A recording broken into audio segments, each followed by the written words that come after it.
ভাবুন তো, দ্বিতীয় বিশ্বযুদ্ধ শেষ, কিন্তু এখনো একজন কর্মকর্তা জানে না যে বিশ্বযুদ্ধ শেষ হয়ে গিয়েছে। হ্যাঁ, আমি কথা বলছি হিরো আনোদার সম্পর্কে। যখন পুরো দুনিয়া শান্তিতে ফিরে গেছিল তখনও সে যুদ্ধ চালিয়ে যাচ্ছিল। কিন্তু কেন? আসলে সে তখনও বুঝতে পারেনি যে যুদ্ধ শেষ হয়ে গেছে। সে ভাবছিল যে জাপান কখনোই দ্বিতীয় বিশ্বযুদ্ধ হারতে পারে না। এই বিশ্বাস রেখেই তিনি যুদ্ধ চালিয়ে গিয়েছিল। সময়টা ছিল 1944 সাল। দ্বিতীয় বিশ্বযুদ্ধ তখন ভয়ঙ্কর অবস্থা। জাপান আর আমেরিকার মধ্যে চলছে তীব্র যুদ্ধ।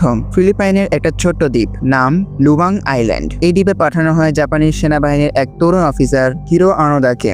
যাওয়ার আগে তার কমান্ডার তাকে জাস্ট একটা কথাই বলেছিল, যাই হয়ে যাক না কেন আত্মসমর্পণ করবে না। যুদ্ধ চালিয়ে যাবে, মৃত্যুর আগ মুহূর্তেও আত্মসমর্পণ চলবে না। এই কথাটাই আনোদার জীবনের নিয়ম হয়ে গেল। 1945 সালে আমেরিকা হিরোশিমা ও নাগাসাকিতে পারমাণবিক বোমা ফেলার ফলে জাপান হেরে যায়। ফলে দ্বিতীয় বিশ্বযুদ্ধ শেষ হয়। কিন্তু লুবাং দ্বীপে লুকিয়ে থাকা আনোদা সে কথা তখনও বিশ্বাস করতে পারেনি। আমেরিকা বিমান থেকে কাগজ ফেলছিল, তাতে লেখা ছিল যুদ্ধ শেষ, বেরিয়ে আসুন। আনোদা এই কাগজ পড়ে বলছিল, এগুলো সব শত্রুদের চালাকি, কেউ তাদের কথায় কান দেবেন না। শেষ পর্যন্ত তার সঙ্গে ছিল মাত্র 3 জনই। কয়েক বছরের মধ্যে একজন মারা যায়, একজন আত্মসমর্পণ করে এবং একজন গুলিতে মারা যায়। শেষ পর্যন্ত জঙ্গলে একা রয়ে যায় হিরো আনোদা। সে ওখানে সার্ভাইভ করার জন্য কলা, নারকেল এবং গ্রাম থেকে খাবার চুরি করে খেত, কারণ ওই দ্বীপের আশেপাশে প্রচুর পরিমাণ গ্রাম ছিল।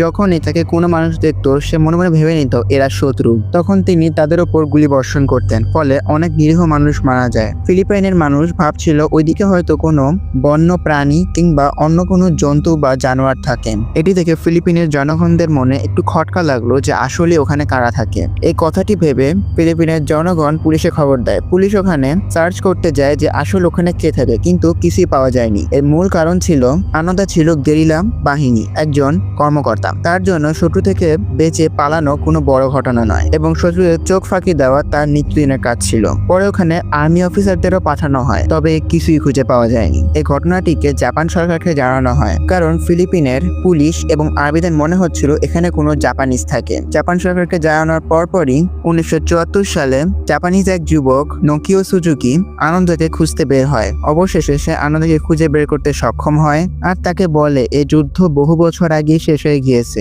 কিন্তু আনোদা বলে, আমি শুধু আমার কমান্ডার আদেশেই আত্মসমর্পণ করব। তখন তার কমান্ডোকে জাপান থেকে নিয়ে আসা হয়। ততদিনে তার কমান্ডার রিটায়ার্ড হয়ে টোকিও ইউনিভার্সিটিতে একজন প্রফেসর হিসেবে ছিলেন। তারপরে তাকে ফিলিপিনে নিয়ে আসে এবং সেও আনোদাকে বলে, জাপান দ্বিতীয় বিশ্বযুদ্ধে আত্মসমর্পণ করে ফেলেছে। আনোদা, তোমার দায়িত্ব শেষ হয়েছে, তুমি তোমার দায়িত্ব সঠিকভাবে পালন করতে পেরেছো। দীর্ঘ 29টি বছর পর হিরো আনোদা তার বন্দুকটি নামিয়ে রাখে। তখন এই জিনিস